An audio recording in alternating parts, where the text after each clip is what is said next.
food for an active, healthy life. This can be caused by a variety of factors including poverty, unemployment, and inadequate social safety net programs. It can also be the result of natural disasters, conflict, and other emergencies. People who are food insecure may not know where their next meal is coming from, or may have to make difficult choices between buying food and paying for another necessities, like rent or medical care. It's a complex issue that can have serious consequences for individuals, families, and communities.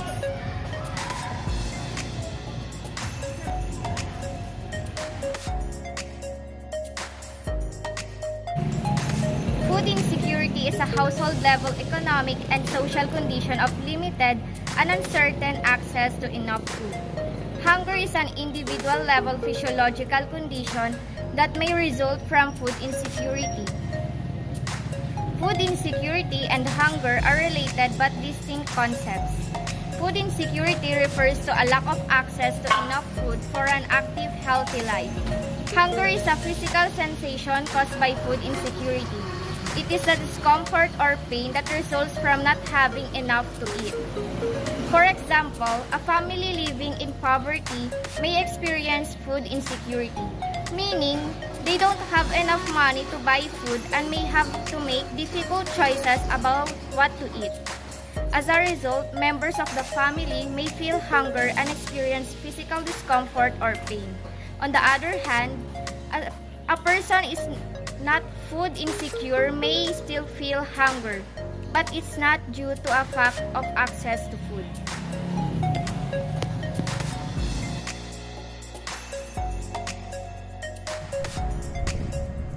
The COVID-19 pandemic has had a significant impact on food security. The disruptions of global supply chains, coupled with increased demand for food due to economic downturns, has led to shortages and price increases for certain food items.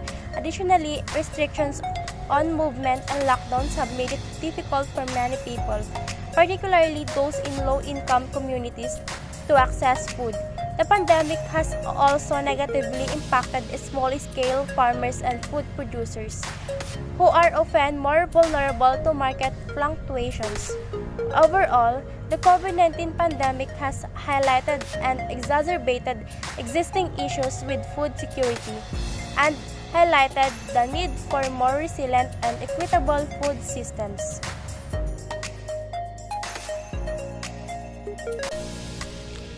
In our country, there's a lot of operation program groups or organizations that have the same goals, helping people who are more in need. Organizations or groups that helps to alleviate food insecurity in our country. Example of these are the organizations of Food for the Hunger, which are active in the Philippines since 1987, and the Action Against Hunger organization, which is started in 2000. Our government also has a program that helps people to reduce hunger and food insecurity in our country. This program called the 4Ps or Pantawid Pamilyang Pilipino program, which helped many families, especially those young members of the family. The goal of this program is to provide social assistance, provide cash assistance for short-term poverty alleviation. Also for social development to break the intergenerational cycle of poverty through investment in human capital, the nutrition, health, and education. TUPAD program is also a government program, a community package of assistance that provide emergency employment for displaced workers, unemployed, and seasonal workers for a minimum period of 10 days.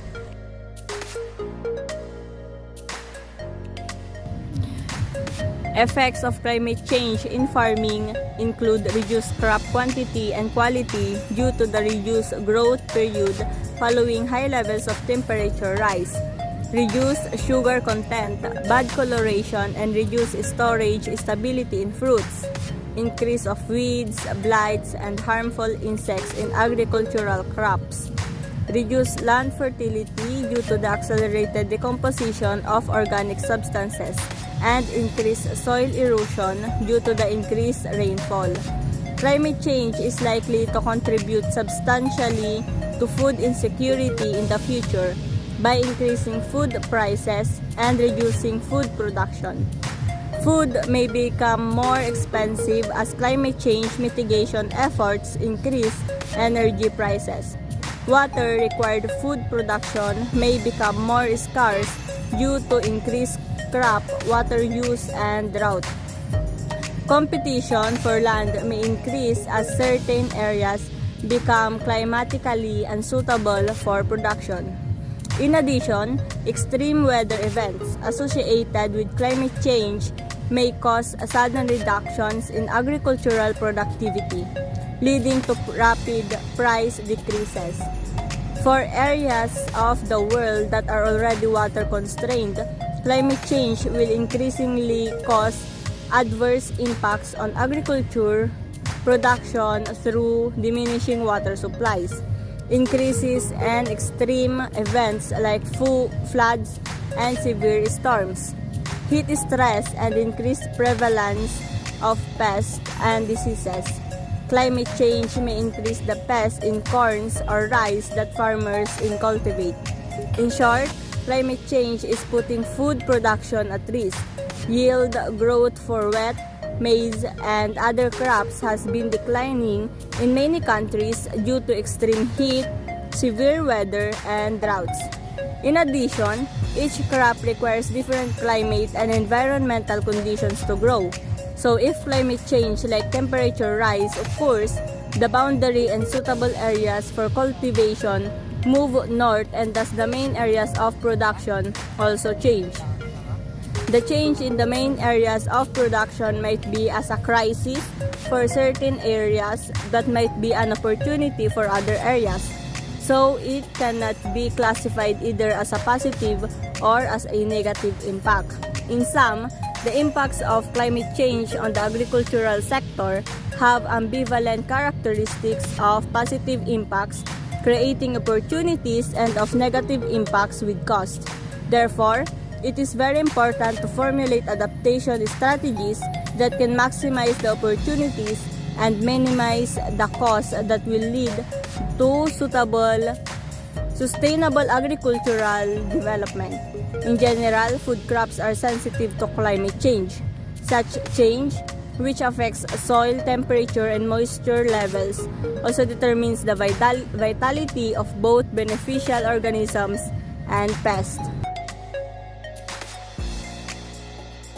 So, the ability to afford the energy input and access to adequate water resources can vary greatly depending on location and specific circumstances. For example, for a wealthy country may have the resources to afford expensive renewable energy sources and have access to ample water through infrastructure and technology, while the developing country may struggle to afford energy and have limited access to clean water due to lack infrastructure and resources. There are several ways to improve food security.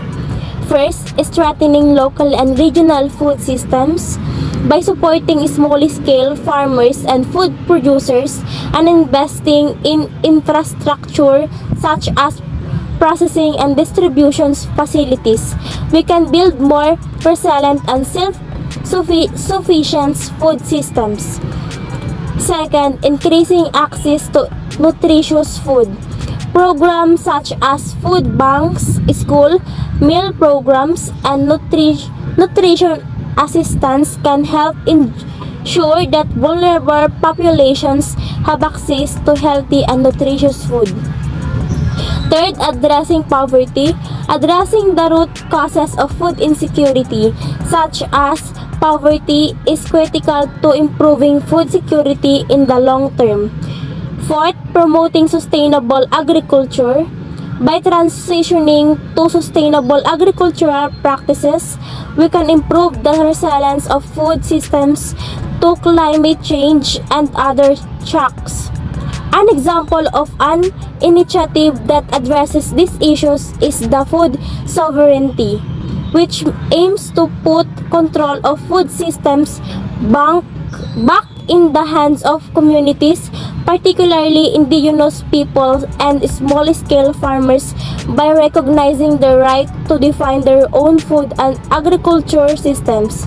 It promotes sustainable agriculture, local food systems, and fair trade, and aims to empower communities to make decisions about their own food systems rather than relying on external actors.